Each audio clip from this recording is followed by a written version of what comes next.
Kau bersamaku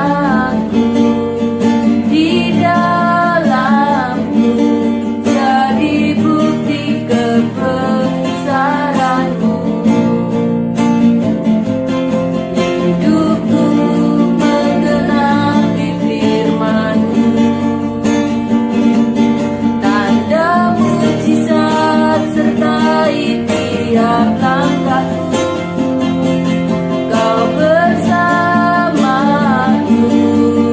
di dalamku, jadi bukti kebesaran-Mu,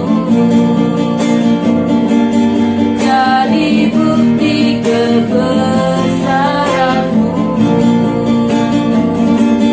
jadi bukti kebesaran-Mu. Mari kita satu dalam doa. Bapa, kami mengucap syukur buat malam hari ini Tuhan, untuk kasih dan anugerah Tuhan. Sebentar kami akan mendengar firman-Mu. Tuhan, pimpin kami, urapi kami, layakkan kami supaya kami menjadi pelaku-pelaku firman-Mu. Di dalam nama Tuhan Yesus kami berdoa. Haleluya. Amin. Salam Bapak Ibu, jemaat Tuhan yang dikasihi Tuhan Yesus. Kita bertemu kembali di dalam ibadah FA Wilayah Sawahan. Malam hari ini kita akan belajar tentang kunci sukses bagian pertama. Sebelumnya kita baca ayat hafalan minggu lalu di dalam Amsal 12 ayat 19. Bibir yang mengatakan kebenaran tetap selama-lamanya, tetapi lidah dusta hanya untuk sekejap mata. Allah selalu merencanakan yang terbaik bagi setiap kita. Kita adalah umat pilihan Allah. Kita dipanggil, dipilih, ditetapkan untuk masuk di dalam rencana Tuhan. Meskipun di tengah-tengah keadaan yang sulit hari-hari ini, percayalah bahwa rancangan Tuhan itu tidak ada yang gagal. Kita lihat di dalam Amsal 23 ayat 17-18. Janganlah hatimu iri kepada orang-orang yang berdosa, tetapi takutlah akan Tuhan senantiasa. Karena masa depan sungguh ada dan harapanmu tidak akan hilang. Bagaimana agar kita sebagai anak-anak Tuhan bisa mengalami berkat-berkat Tuhan dan kita bisa hidup di dalam rencana Tuhan? Ada 3 kunci, yaitu pertama, hidup jujur. Bapak Ibu, kita anak-anak Tuhan tidak boleh sama dengan orang dunia. Kita harus berbeda dari orang dunia. Hari-hari ini, sesulit apapun keadaan, kita harus tetap percaya kita ada di dalam rencana Tuhan. Kita harus mau berjalan di dalam pimpinan Tuhan. Jangan pernah kompromi dengan dosa. Milikilah sikap, sifat, karakter Kristus dalam hidup kita. Kita harus hidup jujur, baik di hadapan manusia maupun di hadapan Tuhan. Di dalam Mazmur 50 ayat 23, siapa yang mempersembahkan syukur sebagai korban, ia memuliakan aku. Siapa jujur jalannya, keselamatan yang dari Allah akan kuperlihatkan kepadanya. Di dalam Amsal 11 ayat 11, berkat orang jujur memperkembangkan kota, tetapi mulut orang fasik meruntuhkannya. Tuhan menghendaki setiap kita harus hidup jujur. Jangan pernah kompromi dengan dosa. Jangan pernah mengiyakan apa yang dilakukan oleh dunia hari-hari ini. Dalam Amsal 3 ayat 32, karena orang yang sesat adalah kekejian bagi Tuhan, tetapi dengan orang jujur ia bergaul erat. Sebagai anak Tuhan harus menjadi orang yang hidup benar, menjadi orang yang mau hidup berkenan kepada Tuhan.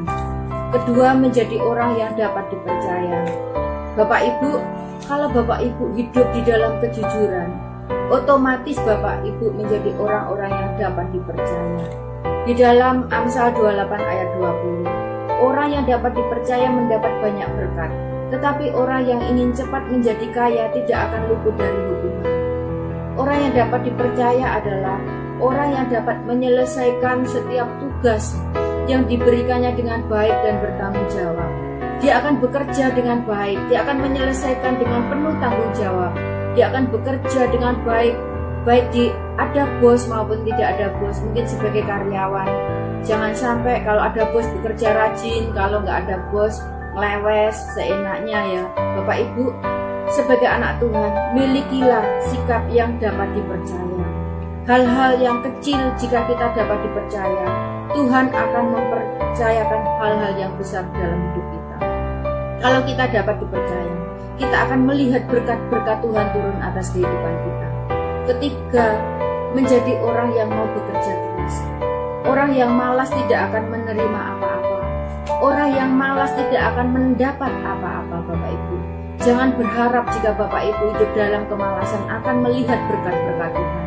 Kita baca di dalam Amsal 10 ayat 4. Tangan yang lamban membuat miskin, tetapi tangan orang rajin menjadikan kaya. Efesus 4 ayat 28. Orang yang mencuri janganlah mencuri lagi, tetapi baiklah ia bekerja keras dan melakukan pekerjaan yang baik dengan tangannya sendiri, supaya ia dapat membagikan sesuatu kepada orang yang berkekurangan.